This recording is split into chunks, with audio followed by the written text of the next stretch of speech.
Welcome to another episode. Hello, guys. Welcome to another episode of the show. Control or be controlled. A podcast designed to help you start thinking differently and take control of your life. And I remain your host, Darlington. Today's guest is Paul Voss, a father of eight whose life changed forever when his youngest child was diagnosed with autism. Like so many families, Paul and his wife found themselves navigating sleepless nights, constant uncertainty, and the overwhelming feeling that they were doing everything they could, but nothing seemed to work. Paul, welcome to the show. Yeah, thanks for having me on today. I'm excited to be here. All right, Paul, so I have some Oh, questions there for you, and I would like us to get into them. Okay, so what was the moment you realized something was different with your youngest child? it was really started in January 2022, so a little over 4 years ago. COVID hit our house, and me and my wife got really sick for a long time. I had long COVID. My seven other kids got sick, and they were sick for like 24 hours max. But she stopped sleeping. What I mean by that is she would not fall asleep easily at night. So she would just lay in bed and then want to get up. She'd want to go downstairs, watch TV. And then once we'd finally get her to fall asleep, and this was usually after 10 p.m., anywhere from 10 to midnight, if we got her to fall asleep, she would sleep maybe 2 hours max and then get back up. And we tried a bunch of stuff, right? Like not letting her take naps during the day, like doing just more activities to tire her out. Nothing really seemed to tire her out. And then it kind of built on top of that. So she had a few words, but they were becoming more and more inconsistent, and she wasn't picking up new words. So that was the other thing. And then there were just some other oddities. Two things specifically. She started spinning a lot, and at first I thought it was because she liked watching this TV show where they would spin. So I thought she was imitating the character on the show. Later found out that it's called stimming and is a sign of autism. But that was one thing, and then the other was there were two incidents where she like acted like she didn't know who I was or who my wife was. She went like when with me, she wanted nothing to do with me. She went to a different parent while she was upset, just a random parent. And then the other time it was she went up to a lady thinking it was my wife. So that was very off because we never had that happen with our seven other kids. So it all kind of built up over a period of a few months. Okay, thank you so much, Paul. So, what were the hardest parts of receiving the autism diagnosis that no one prepared you for? For me, the hardest part was the uncertainty. I didn't know anything really about autism. I had heard about it, and leading up to getting the test results, I had researched a lot. So by the time I got the confirmation that she had autism, I was pretty confident that that was going to be the case just based on what she did and what the symptoms of autism were. The other part outside of uncertainty was just, I guess, I had no idea how frustrating it is as a parent because while there's some similarities between kids with autism, every kid is very different. You know, why they call it a spectrum. So I just had no idea like what we were going to be in for.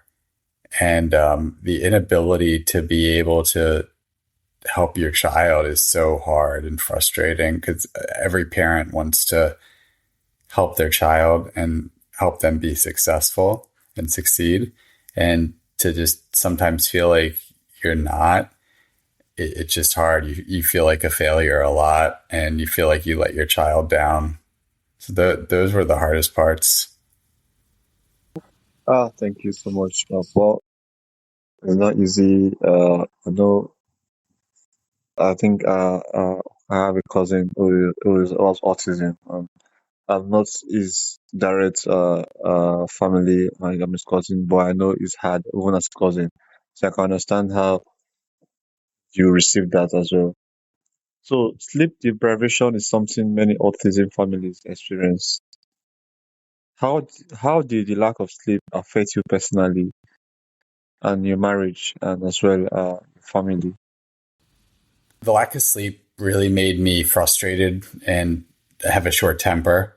It also hurt my ability to concentrate on things.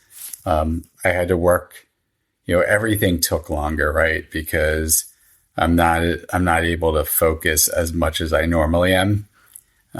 For marriage wise, it really puts you puts you at odds with your partner because you're both not getting sleep, you're both tired, and I think you take a lot of that out on each other. Parenting is really hard because the other kids don't understand. You still have to be their parent, right? Whether you get 8 hours of sleep a night or 1 hour of sleep, parenting doesn't stop. So, they, especially younger kids, they don't understand that you only have gotten 3 hours of sleep every night for the last week. So that was really hard because again you have to parent regardless of what else is going on in your life, and you have to care for all your kids.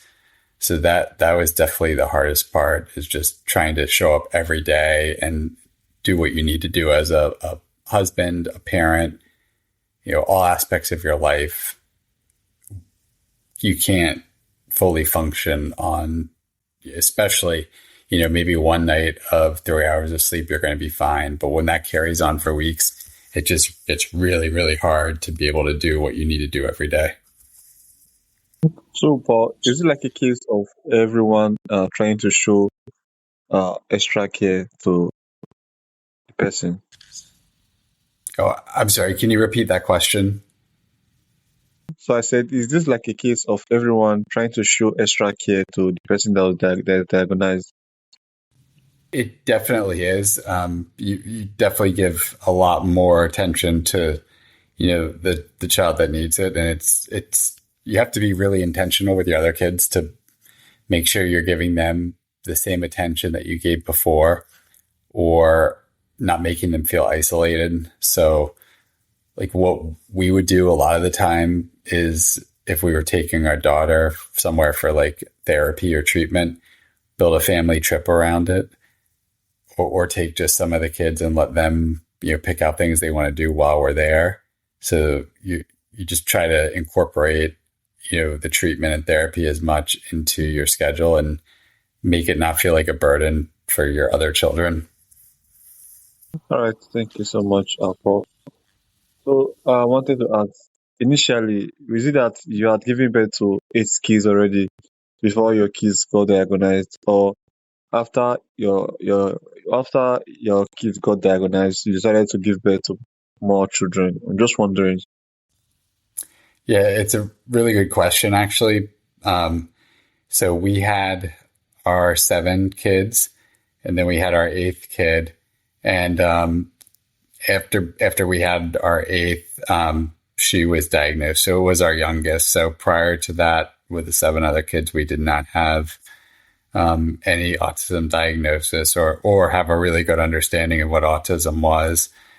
I can't honestly tell you that if we would have had a child with an autism diagnosis earlier on, I don't know if we would have 8 kids, just because of the impacts across the board, right?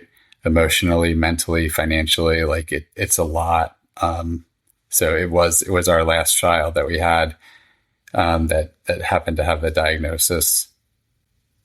Okay, thank you so much, Paul. So tell us about when things started improving, and what measures do you think were responsible for making things to improve?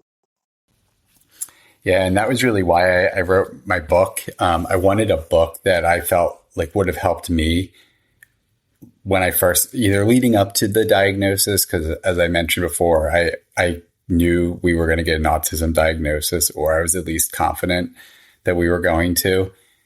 And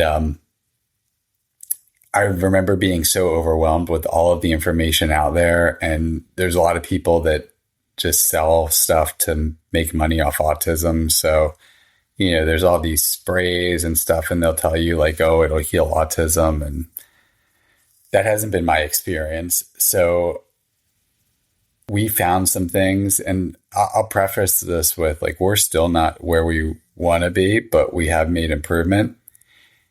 One of the biggest things earlier on in the diagnosis was implementing grounding, just the concept that the earth has energy, it can heal your body, reduce inflammation. And there's a couple of ways to do it. The best way is to be outside barefoot.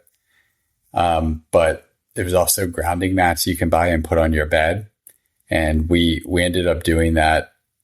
When I first heard about grounding, I thought there's no way this works. It sounds fake. It sounds like it's just crazy.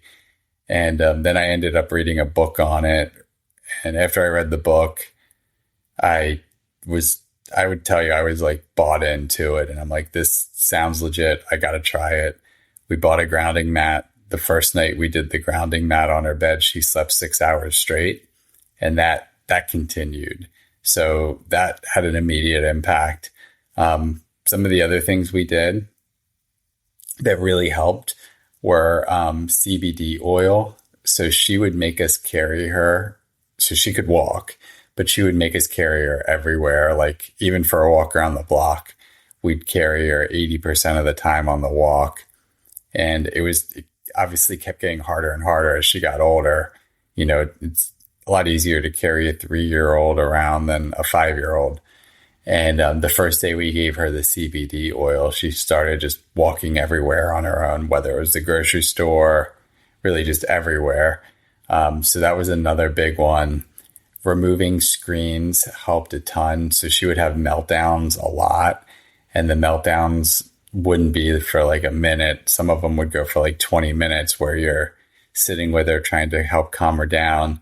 You're also trying to figure out why she's upset. She's non-speaking, so she's not able to tell you why she's upset. And removing the TV drastically reduced the meltdowns. Nicotine patches also helped. I think in combination with removing the TV, it really reduced her level of frustration and anger. I mentioned we have bite marks all over our house from when she used to get upset, and she would bite us as well. She stopped doing that. And then diet changes, and the diet changes were important because that really helped my whole family. So we went gluten-free, dairy-free early in the diagnosis. And, with 7 other kids and her, it's really unfair to her to have food in the house that she can't eat, because it's very confusing for a young child. So we ended up changing our diet for our whole family. That helped her tremendously. It also had tremendous benefits for my other kids. Prior to her being diagnosed, my oldest son was diagnosed with ADHD. And going the standard Western medical route really didn't help him. The Adderall we put him on actually made him talk about suicide within a week of putting him on it. So we pulled him off it. We tried managing the symptoms on our own. We didn't do a very good job.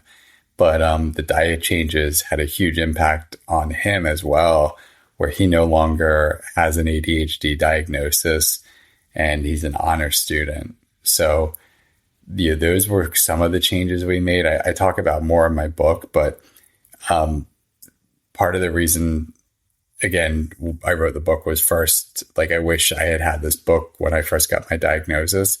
But second, I wanted to share what we did that showed immediate impacts, because there's a lot of stuff we've done that I can't tell you if it helped or not, or it may have helped minimally, but it was really important from my perspective to share what we did that had an immediate impact, in hopes that other parents, you know, may see the same success, or it might just get them thinking that not everything has to go through what your pediatrician says, or through, the standard treatments for autism, because there is a standard protocol for that.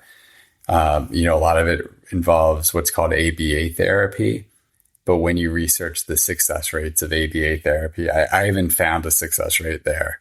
And so as a parent, it's really hard for me to invest time and resources into something that millions of kids have gone through and haven't really had success with. So that was why I wrote the book. But those were some of the things that we did that showed immediate impact.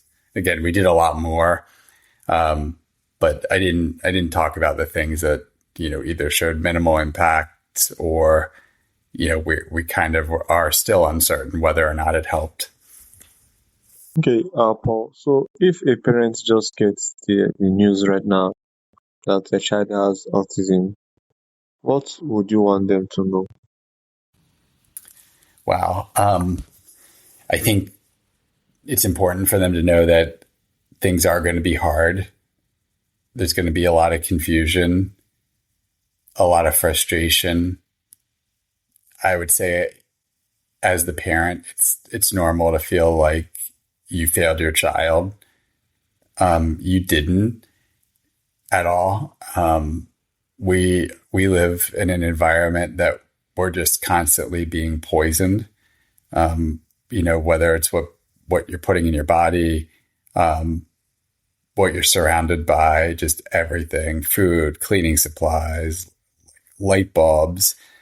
Like, we've really lost our sense of what health is. And I'm speaking specifically in the US. But I would also tell you that, there's going to be good things that come out of it, but you have to remember you're the parent and you know what's best for your child. So if you haven't started questioning and researching everything on your own, now's the time to do it. You have a child that's going to need extra attention, extra care, and you've got to protect them and really be an advocate for them in everything, because there's a lot of people that don't understand what autism is. Not everyone's going to be aligned with how you parent or what you think is best for your child. So you just need to be prepared to, explain why you're doing things a certain way. Be prepared for people to think you're crazy, right? Like changing our diet, removing processed foods. There's a lot of people that still don't understand that. And that's okay, right? Like, I don't care if they think I'm crazy, but as a parent, you have to do what's best for your child. So it's a lot, but I, again, know it's going to be hard. Know there's going to be good things that come out of it. And really, even if you've taken control as a parent and have focused on their health and your health, I think that's a sliding scale. So continue researching, continue looking into what's helped other families. Just keep doing that, because there's always new stuff coming out. And don't be too frustrated if things aren't working day one. It takes a long time to figure out what helps your specific child. The last thing I guess I would throw out there, and this is something that I wish I had known earlier on, is especially if you pursue like a holistic path, which is what we did as a family. One of the things that I've seen is there's this push to put kids on a lot of supplements. And two things I wish I would have done. One is would have asked more questions about what each supplement is intended to do. And two, I wish I would have phased in supplements a lot more. So we would, you meet with a specialist and you end up suddenly on like 8 different supplements. If your child can't communicate how or what it's doing to their body, you have no idea what impacts that's having. So if you do go the route of working with like a holistic practitioner, really try to phase things in versus just kind of jumping all in at once, because you're not going to know what's helping or what's hurting. All right, Paul. So, looking back over the last few years, how has this journey changed you? Not just as a father, but as a husband and as a person. I would first say as a parent, it really made me take a lot more ownership of my children's health and got me to research a lot more about what they put in their body, what surrounds them that could hurt them or have a negative impact on their health. And then as a husband and father, overall, it made me more understanding. It gave me a better understanding. I would say a true understanding of what love really is and unconditional love. And it also gave me a real appreciation for the little things in life. So, with my 7 other kids, as they would accomplish milestones like putting their shoes on, I would, okay, that's great. You did it. What are you going to, like, what's next? What's next? And it's forced me to slow down and start to celebrate and appreciate small wins. And, when you have a child with autism, I mean, parents know every kid is different, right? But when you have a child that has autism or maybe any neurodivergent child, you suddenly realize that the things you thought were easy, either for you or for others, can be really hard for some people. And so when you see them accomplish those things, you really need to celebrate it and just have appreciation for them to be able to do it. Because if you don't, and you're always looking for like the big win, you're going to be frustrated for a long time and you're going to feel like you're failing. So celebrate the small things. And I would also say write those things down. It's also got me like reading more. Like I was never a huge reader, and I find myself reading a lot more and just wanting to understand things that I never had an interest in before. So I feel like as a person, I've just become more well-read and have just taken an interest in topics that I would have never had a reason to learn about, whether it's quantum physics, brain health, etc. So I just feel like it's made me a better dad and better prepared me to deal with the world.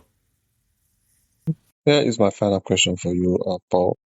For families who feel overwhelmed today, where do you hope and where do you where do hope and the healing begin for them? Wow, that's a really good question. So for me, for hope and healing, to be honest, it really didn't start until we got the win with the 6 hours of sleep every night by introducing grounding. I think as a parent, it's really hard for healing and hope to start until you see something positive work with your child. So, and I think a lot of parents do this already, right? Like they get the diagnosis and they just start trying all this stuff. But I think once you see that one win, you're like, okay, I can do this. I can help my child heal. Until you get that one win. And that's why I said too, like, it doesn't have to be a big win, like even a small thing, like when my daughter put her shoes on for the first time, it was a huge deal. But once you kind of see that, write it down, celebrate it, and build off of it, right? Because that means that's one, every time they do one more thing they couldn't do the day before, it just allows you to focus on something else. So I think it really starts when you see that first win or progress. All right, Paul, thank you so much. Thank you for sharing your family's journey with such honesty and vulnerability. Your story is a reminder that while autism brings real challenges, it doesn't have to define a family's future or steal their hope. So for those that would like to learn more about you or pick up a copy of your book, how can they do that? Yeah. And thanks so much for having me on. Really enjoyed being on today. But The best way is I have a website and it's autismsucks.org. There's a copy of my book on there. I have a blog. There's, a link to different media I've done. So autismsucks.org is definitely the best place. It also has a link to my social media accounts. Secondly, though, you can go to Amazon directly to get a copy of my book. It's available in paperback and Kindle. And, if any listener has read it or has questions, would love for you to reach out.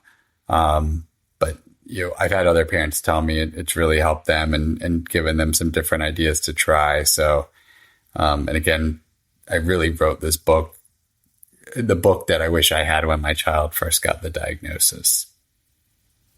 All right, Paul, thank you so much. This has been a very, very exciting episode. Thank you for coming to my show, and thank you for sharing your perspective with me and my audience. And I really appreciate my audience as well. You guys are the reason why we are able to do this. Make sure to check out Paul's book if you have anyone who is struggling with dealing with autism in the family. Make sure to check out Paul's work and check out his book. And surely you will find ways for you to be able to find some good results, just like Paul did. Paul, thank you so much for coming.